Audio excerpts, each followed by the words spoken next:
Agora vamos entender um pouco mais sobre as instalações que possuem no nosso reservatório, que são diversas, então a gente tem que ter um cuidado um pouquinho especial nelas. Então vamos lá. Se você está assistindo esse vídeo a gente gravou há 4 anos atrás. A gente estava iniciando aí com engenharia de verdade, mas ele continua sendo muito útil e vai ajudar você. Então não deixe de aproveitar, assistir todo o conteúdo dessa playlist e se ficou com alguma dúvida, deixa aqui nos comentários, procura a gente lá no Instagram do AMAP que a gente vai ajudar vocês. A primeira que a gente pode analisar, que foi uma que já foi explicada, que basicamente é a distribuição, que parte do reservatório e vai para os barriletes, para as colunas de distribuição, depois por ramais e sub-ramais.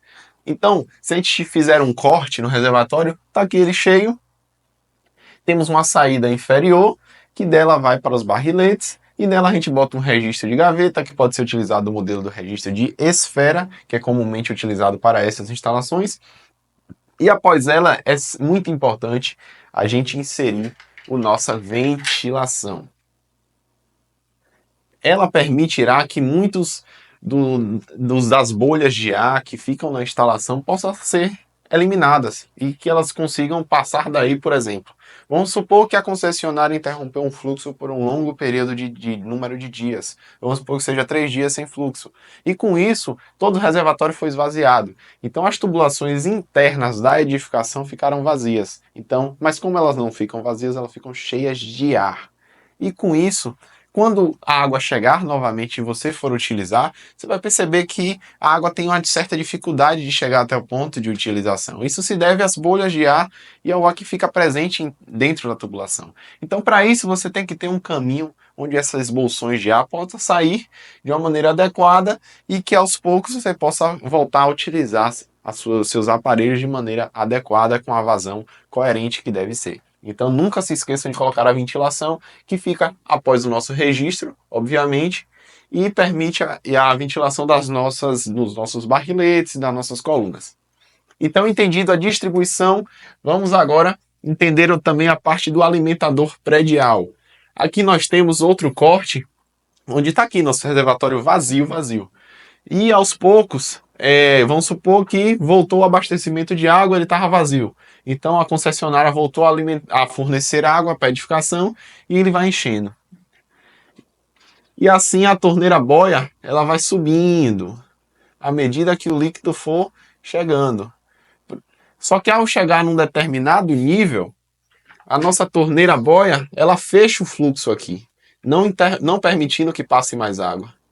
E com isso, nosso reservatório enche sem a gente perder nenhuma água ou haver qualquer desperdício. Então essa é a função da torneira boia. E aí aqui o alimentador predial a gente sempre coloca também um registro para fazer a manutenção também da nossa torneira boia, caso ela ocorra algum dano nela. Que é o caso das nossas instalações de extravasor e limpeza. Vamos supor que esse reservatório está cheio, só que a nossa torneira boia falhe. Então a água continua a passar aqui da nossa rede pública até o nosso reservatório. Só que ele vai enchendo mais do que o limite necessário. E com isso, ao ele passar de um certo nível, nós temos que colocar essa tubulação aqui, que é a extravasor. Por quê? Essa tubulação fica sempre aberta, como vocês podem ver, o registro não tem nenhum registro nela, e o excesso de água que é alimentado pela nossa concessionária por falha da nossa torneira boia, ele tem que ter um caminho fácil, livre, para que de fato não ocorra o extravasamento aqui na área do reservatório. Então a gente pega essa canalização, que é no nível mais alto, e ela destina isso para uma outra região. E aqui nós temos, por exemplo, o descarte dela sendo feito para uma calha, onde temos os tubos de águas pluviais. E aí vai para o nosso sistema de drenagem pluvial, e com isso essa água não causa nenhum impacto, não causa infiltrações, não causa nenhuma sobrecarga na nossa estrutura. E nós temos também a tubulação de limpeza, que basicamente ela se situa no nível mais baixo do reservatório e a função dela é de fato esvaziar o nosso reservatório. Todo o líquido que está aqui, após você abrir esse registro que está aqui, ele vai ser destinado para outro local. E aqui nós vamos ter nosso reservatório vazio. Então, se você quer fazer a limpeza do reservatório, quer fazer a troca de algum reservatório, você precisa esvaziá-lo para poder fazer as operações nele. E para isso serve a nossa tubulação de limpeza. Porém, muito cuidado, porque nós também precisamos colocar uma tubulação de aviso. Para que serve isso, Hélio? Basicamente, nós temos o extravasor, que quando o nível de água subir, crescer muito, essa água excedente do nosso reservatório vai ser drenada por essa tubulação e vai ser destinada a locais de descarte. Porém, se a gente apenas colocar ela nas nossas calhas, que vai para nossas tubulações de águas pluviais, tem um grande perigo nisso. Por quê? Porque pode ser, imagine você em sua casa. O reservatório está lá em cima, você não tem contato visual com ele, você não tem pouco contato sonoro. E com isso, você não consegue perceber se a torneira boia vai falhar ou não. Então vamos supor que ela falhe. Tá lá você assistindo seu filme, sua Netflix, e a torneira boia falhou. E com isso a água começa a ser drenada pela sua tubulação que você colocou corretamente de extravasor e vai para as calhas, onde é levada a drenagem de águas pluviais. Só que toda essa tubulação muitas das vezes é embutida. Você não vê que há uma vazão ocorrendo aqui, mesmo quando não há chuvas. Então, se você não consegue detectar que a sua torneira boia falhou, muitas das vezes você vai ter um desperdício enorme de água. Quando você chegar no final do mês, a sua conta de água vai vir muito mais cara.